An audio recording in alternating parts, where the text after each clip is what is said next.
Right, let's take you to the United States now and bring in Dr. Dinesh Sharma. He's the Director and Chief Research Officer at STEM Works. In fact, he's joining us now live from New York City. Doc, thanks very much for your time and welcome to the AM Report. My understanding it's a little after 1 a.m. where you're at now, so thanks very much for staying up if we had anything to do with it.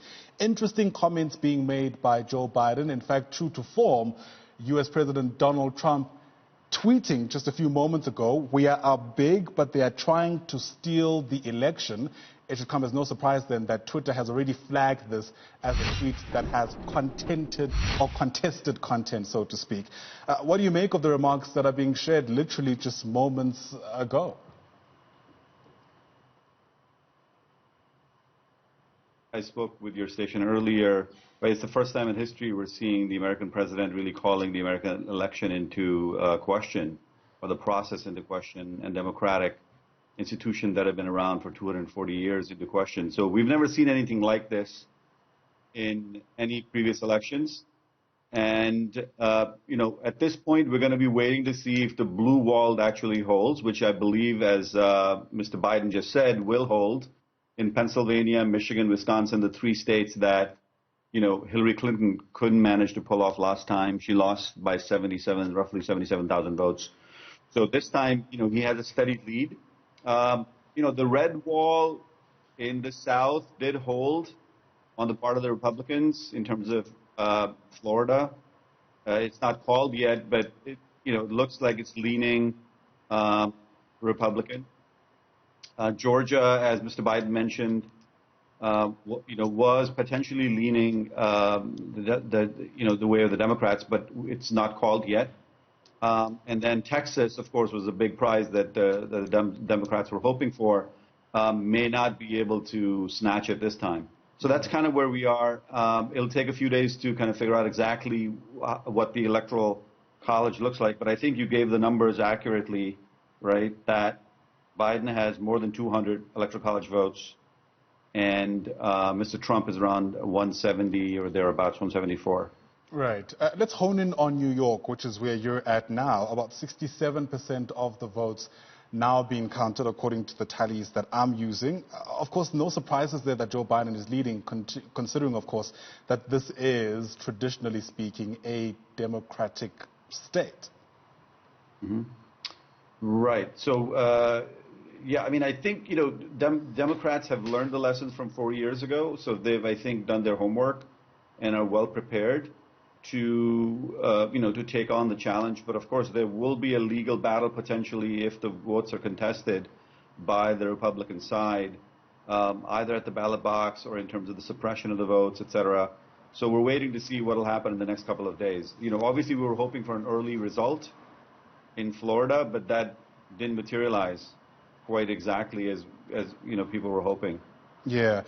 Speak to me about, the potential social unrest. And I don't want to be preemptive in my questioning, but, Sure. I can't help but notice how it almost feels law enforcement is on standby for things to turn out in ways that they actually haven't in the past. I keep mentioning the idea that the White House is actually barricaded as you and I speak, which hasn't been seen in the past before. What should we make as the globe watching in growing anticipation of those preemptive measures, so to speak? I mean, is there anything at all that you feel it does to shift the dial? Yeah, I think it's a divisive election. We've had a president who's been fairly openly divisive in his rhetoric, and has played into the old Southern strategy to divide the country potentially along racial and ethnic lines. And that's why Mr. Biden has, from the very beginning, called this a battle for the soul of the nation, of course, referring to the longstanding institutions, the original sin at the founding of the United States related to slavery, which is something that the country is still dealing with. And then, the great divide that's happened, despite the fact of globalization being successful, led by American companies, American tech companies booming, there has been a growing inequality. I've written about this in a number of articles and news articles. The growing inequality between the working class and the middle class and the upper echelon of society has never been wider, right? And so that's partly what's fueling the divide, if you will, and fueling the racial divide as well. On top of that, you have the COVID phenomena that's broken out, and the mismanagement of the COVID phenomena has brought a lot of people out into the streets, right? So you have a multitude of storms, if you will, that have led to this point, and Mr. Biden has offered a solution to move us forward, while the country seems to be caught in a deadlock at this time. Yeah, and of course, as expected, the situation changing constantly, even as we speak. I see now Donald Trump has been able to secure about 212 of the electoral votes. Biden's still ahead, though, 223. Both candidates have officially breached the 200 mark. We know, of course, the magic number is 270. At which stage should the Democrats begin to worry? Well, I think the blue wall, right? We were talking about the states like Michigan, Pennsylvania, and Wisconsin, right? In the upper Midwest, if you will. So I wouldn't quite worry yet. I mean, I think if Pennsylvania somehow is disputed, obviously that would be a cause for concern. Or Michigan, if it's contested somehow, or too close to call, or Wisconsin, right? So those three states, I think, will bring it home. Mr.